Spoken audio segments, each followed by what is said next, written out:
Hello students, today we will discuss the mammary gland. Mammary gland is a pair of modified sweat gland. Location of this gland is in superficial fascia of pectoral region. It is composed of glandular tissue and fibrofatty stroma. This gland is found in both the sexes, but it is rudimentary in males. In females, after the onset of puberty, the breast grows in size. Now, extent of this gland is, it is extending from second to sixth rib, and transversely it is extending from sternal margin to the mid axillary line. Now, what are the different parts of this gland? It has base and it has apex. The base is connected to the chest wall, and apex it presents the nipple which lies at the level of fourth intercostal space. Now, anatomically there is one term, that is axillary tail of Spence. This axillary tail of Spence is the projection of the glandular tissue from the upper and outer quadrant of the breast to the axilla. You can see in the diagram. Now, it is in direct contact with the anterior axillary group of lymph nodes. It gets into the axilla through an opening in the axillary fascia known as foramen of Langer. The axillary tail lies under the deep fascia, so when it is enlarged, it may be mistaken for lipoma or simply the benign enlargement of the anterior group of axillary lymph node. So they may confuse the structure. Now, anatomically, if we have to discuss the mammary gland, we will discuss the mammary gland under three headings, that is gross structure, glandular tissue and stroma. In gross structure, it has base and apex. The base is in contact with the pectoral fascia, deep to which lies three muscles. Starting from above, it is the aponeurosis of the external oblique, then pectoralis major and serratus anterior. You can see in the diagram. So major bulk of the base is formed by this pectoralis major. Then there is serratus anterior, then external oblique aponeurosis. So these three muscles, they are forming the bed of mammary gland. Now, retromammary space, it is the space between base and pectoral fascia, which is filled with loose connective tissue and fat. It provides some degree of mobility to the breast. So when pus collects in this space, we call it as retromammary abscess. Now, coming to the nipple portion, it lies approximately in the fourth intercostal space, covered by thick hairless skin, which contains involuntary muscles. These are rich in sensory receptors needed for sucking reflex. So about 15 to 20 lactiferous ducts, they open by 15 to 20 minute apertures at the summit of nipple. You can see in the diagram. So they are opening here in the summit of nipple. So then coming to the areola, it is the rounded area of pigmented skin which is encircling the nipple. It contains the involuntary muscles, sebaceous glands and sweat gland. Now, these sebaceous glands, they enlarge during pregnancy as subcutaneous tubercles called as Montgomery tubercles. Now, the permanent darkening of this area, that is areola and nipple, it occurs during pregnancy. What is the function of these Montgomery tubercles? They secrete the lubricating material which prevent the excoriation of the nipple. So, great sensitivity so that the sympathetic stimulation leads to more and more secretions. Coming to the glandular tissue, it consists of 15 to 20 lobes having lactiferous ducts. At the bottom of nipple, each duct is dilated, called as lactiferous sinus. You can see these are the lactiferous sinuses which act as reservoir of milk. Now, each duct, it breaks into lobules, and the smallest one is called as alveoli. The ducts are arranged radially from the nipple like spokes of wheel, and third component is the alveoli. So alveoli, then lobules, then the lobes. So lobes is having a big structure, so having different lobules and alveoli. Now, if we see in non-pregnant women, so this portion, glandular portion, it is small and it is filled up with polyhedral granular cells forming a solid mass. In pregnant women, some enlargement it happens and the different cells, they proliferate. And during lactation, what is happening? The central cells of the alveoli, they undergo fatty degeneration and are excreted as colostrum. And in full lactation, milk is collected in the alveoli which distend the alveoli and causing flattening of the alveolar cells. Coming to the stroma portion. Now the stroma, it includes the fibrous component and the fatty component. The fibrous stroma, it is numerous septi which are there to support the various lobules. So those fibrous septi are given the name suspensory ligament of Cooper. So these are condensed fibers going from the duct and alveoli to the skin and pectoral fascia. They keep the mammary gland in position. Now, the fatty part is that if it is present between the different alveoli and between the ducts, and accordingly the name is given interalveolar or interductular. The function is they keep the round contour of the gland.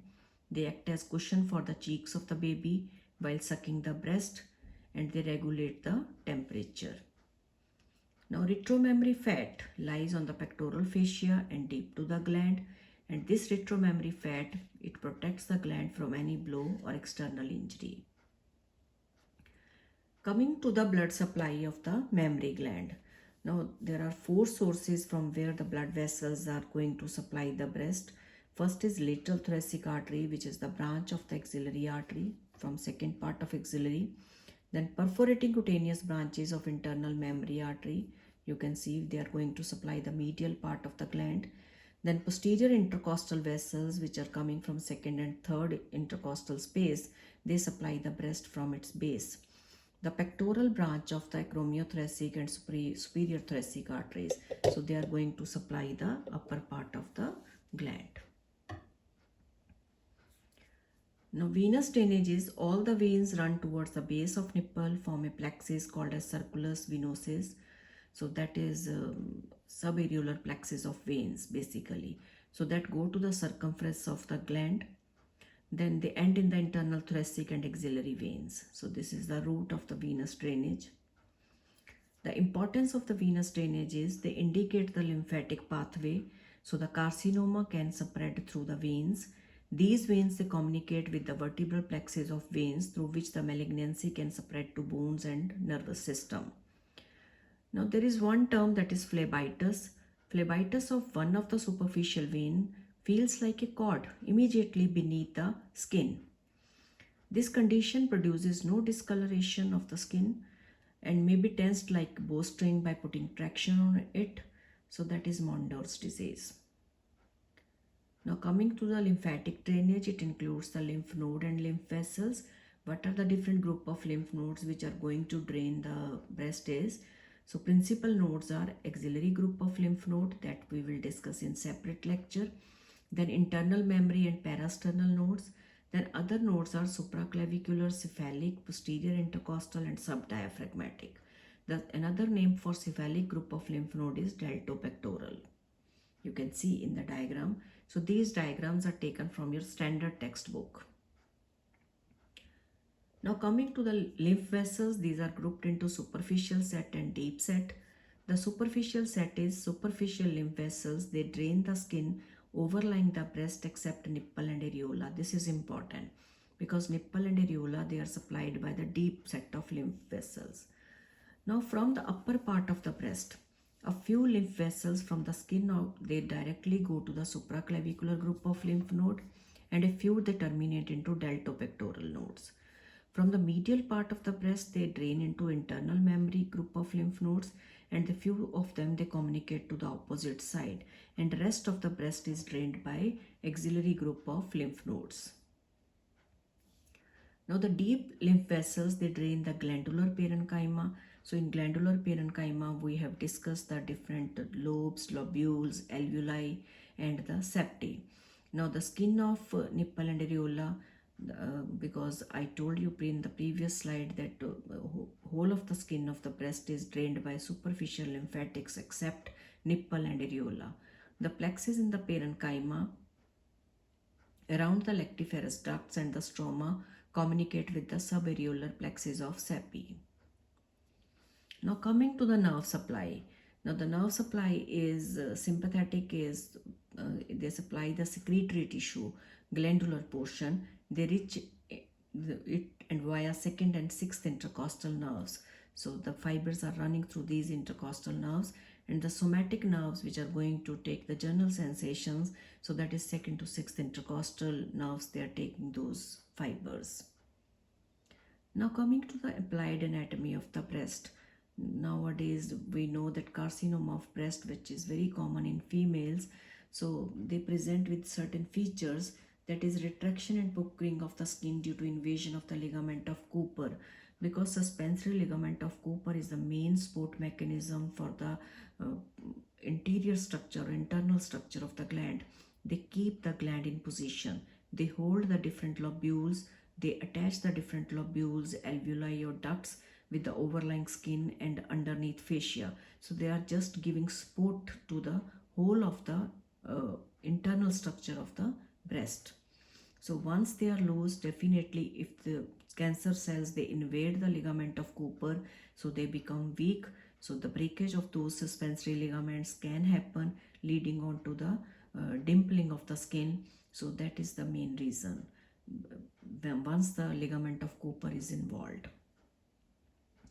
Next important feature which is seen in the CA breast is Peutz orange edema with pitting. So this is Peutz orange condition.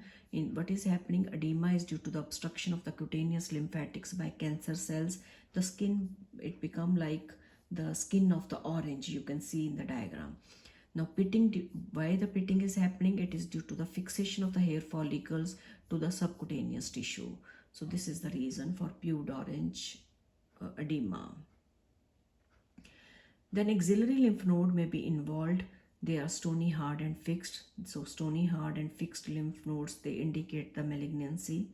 So that should be kept in mind. Then retraction of the nipple due to extension of the growth along the lactiferous ducts with accompanying fibrosis. So once it is happening, so it will retract the nipple portion. So you can see the retraction of the nipple is there. If we see the you can see this scan portion, this is the normal anatomy, normal nipple, normal suspensory of ligament, fibroglandular tissue and fatty tissue. So once the invasion of this tissue is happening, you can see the retracted nipple, so it will pull the nipple inward. Now the breast may become fixed to the underlying structures, so that is definitely because of the involvement of the different portion of the underneath or underlying structures. Then carcinoma may spread to the distant places like liver, lungs, bone and ovary. So this is the route through which it can spread. So this is all about the anatomy of the breast, its blood supply, its nerve supply and lymphatic drainage. So in my next lecture, I will discuss the development of the breast and the different developmental anomalies too. Thank you very much.